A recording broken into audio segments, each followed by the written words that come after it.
This is chapter 19, part 2.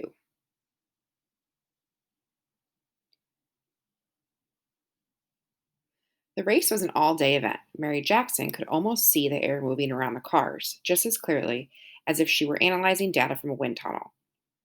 Her son's car was well made. The only adjustment it needed was a drop of oil on each wheel bearing. Levi won one heat after another. Then he got into position for the final competition. By the time he reached the finish line, Mary was shouting with delight, "Levi won!" Wearing a black and white crash helmet and the official race t shirt. Levi had sailed across the finish line at a blazing 17 miles per hour. When interviewed about his victory by the newspapers, Levi explained that the secret to his victory was the slimness of his machine, which helped lower the wind resistance.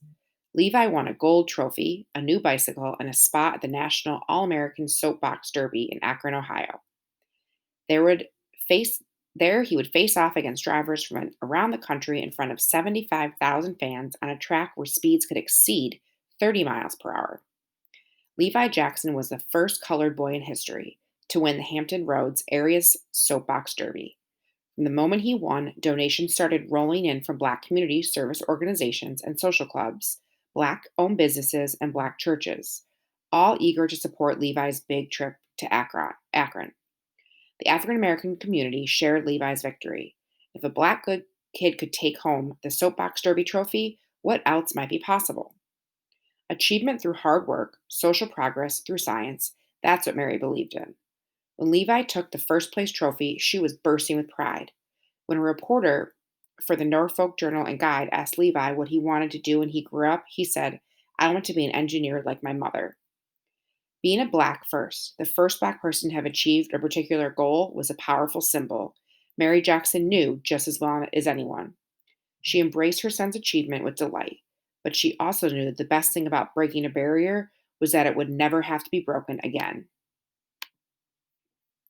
Possibilities for women. Mary Jackson believed the achievement worked like a bank account. It was something you drew on when you were in need and made deposits to when you had a surplus. Girls, she believed, needed particular support. It wasn't lost on Mary that the Derby, while open to her son, would have rejected her daughter's application. At work, she and other female mathematicians were no strangers to countering barriers based on their gender. Despite the relatively large number of women now working at NASA, most female technical professionals, black and white, were classified as mathematicians or computers rather than engineers. They were paid less, even if they were doing the same work. Mary developed allies among the white women she worked with. She asked one white colleague to participate in a career panel in 1962, organized by the local chapter of the National Council of Negro Women. The women agreed, and they presented a joint lecture, The Aspects of Engineering for Women, at an all black junior high school.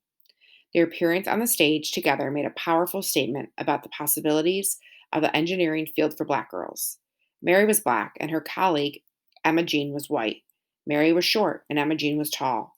They looked different, but they worked with each other, and they also worked with men.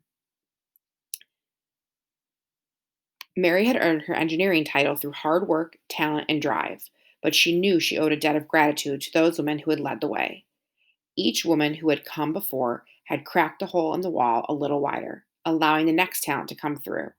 Now Mary wanted to make room for the women coming behind her.